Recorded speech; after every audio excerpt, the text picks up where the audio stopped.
dim the lights and roll the celluloids. Mina team hopes to enjoy the screening. Thanks.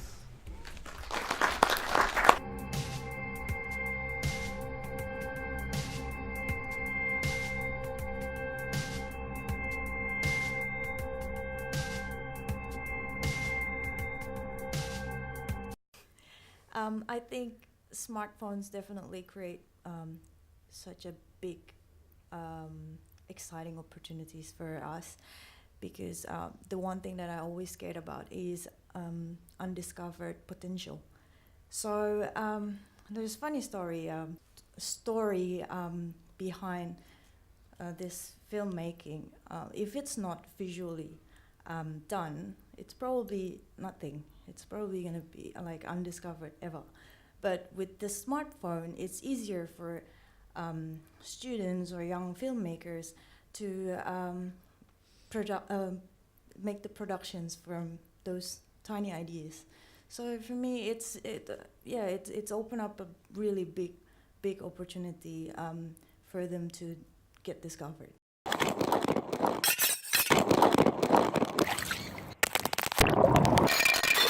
Idea of the essay film is that it is a slippery category that fits between documentary and the avant-garde and fiction, and it seems to me that it's a place where you can play with those ideas. So that's what I'm doing at the moment, that the feeling of just having this little production kit that you can just have in your jeans pocket and pull out. So I started playing with that, and what I started playing with is a documentary about people and dogs. These things.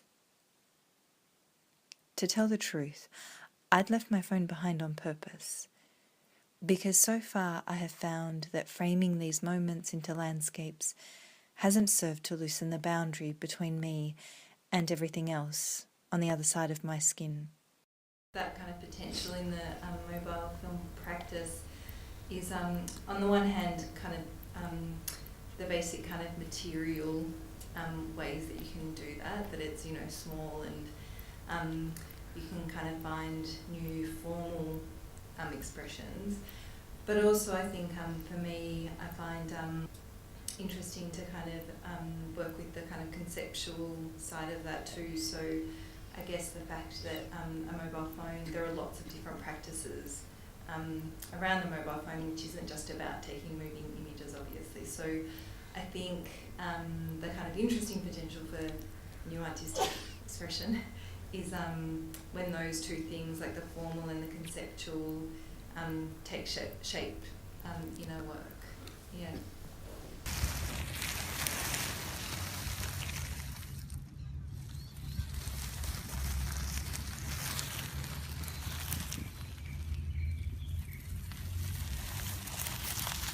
I was a theorist, actually a cinema theorist called Jan Simmons, who wrote about sort of the differentiation of mobile filmmaking really when it first kind of got underway a while ago, and he just really sort of pointed to that idea of thinking about the affordances of a phone and how we might work with something that's like a microcomputer and is connected to the network, and just how that might kind of how we might use that in a different way, perhaps like a cinema camera or a video camera. Yeah. Looking at the connection between media and design, and so I really encourage the students to use the mobile phone like an architect would a pencil to go out and sketch discovery. So there's no kind of pre-script, there's kind of no kind of pre-production in this place in terms of saying I'm going to make X. You go out and you just start exploring by making, so that it frees you up hugely, I think.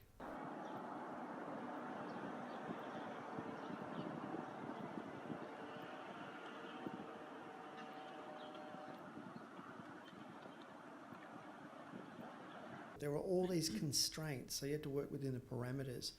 And I think what people have picked up on as we move forward, of course, we've got better quality phones, better quality lenses, we're shooting on 4K.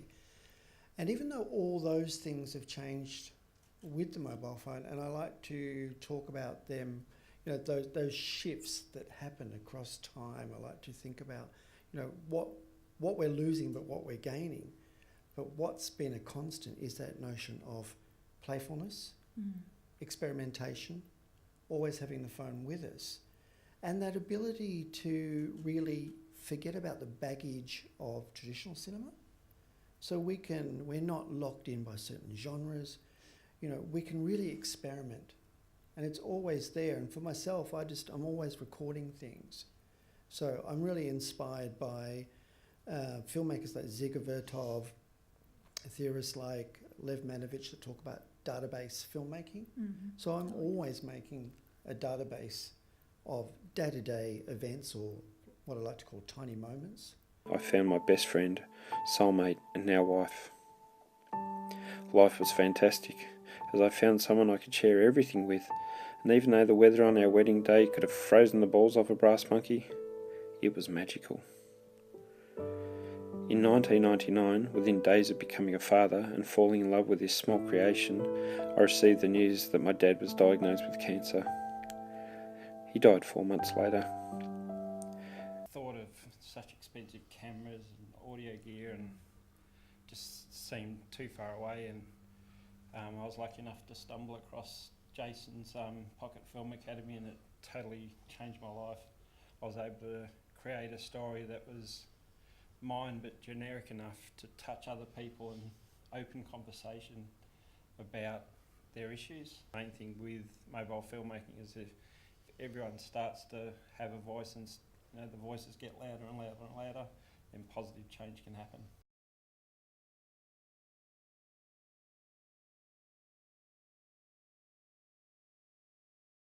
To the cliff face to get their toes just to teeter over the edge, and then we as a storyteller, we take their hand and we leap off the edge of the cliff with them. The Aspen Meadows Resort, which is the home of the Aspen Ideas Festival. All the little chinks in your armour that make you you. Okay, it's all that unique stuff that resonates with everybody. Probably one of the most critical game changers we've seen in storytelling as a craft. And for the end comment in the previous panel about whether that democratisation of the tool has led to a simplification of the medium, I am a huge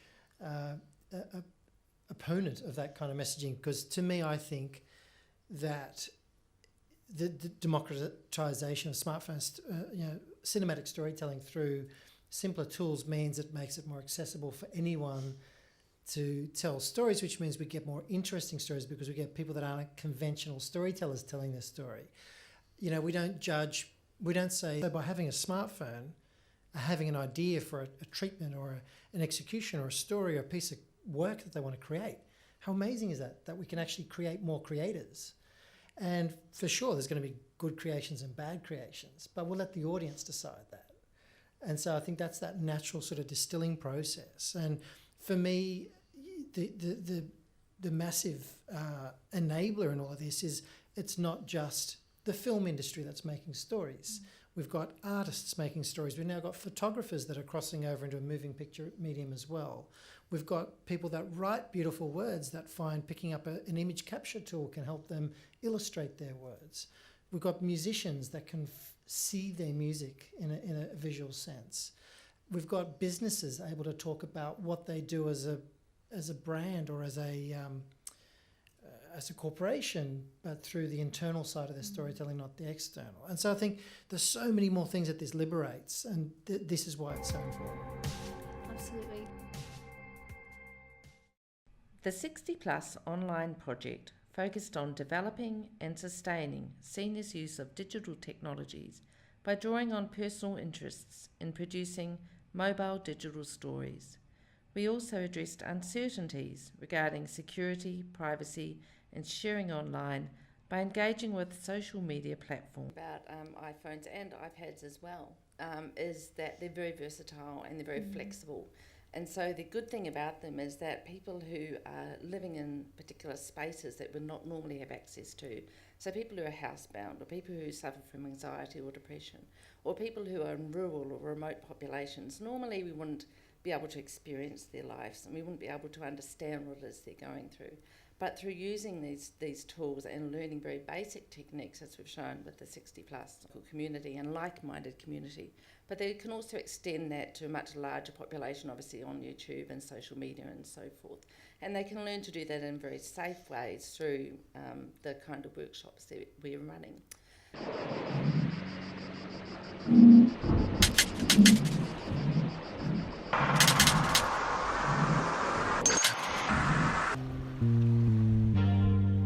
Or you've seen, I think, a lot in lots of these films. And this year's program again is the personal storytelling or the personal filmmaking, or sometimes very intimate spaces that we get into.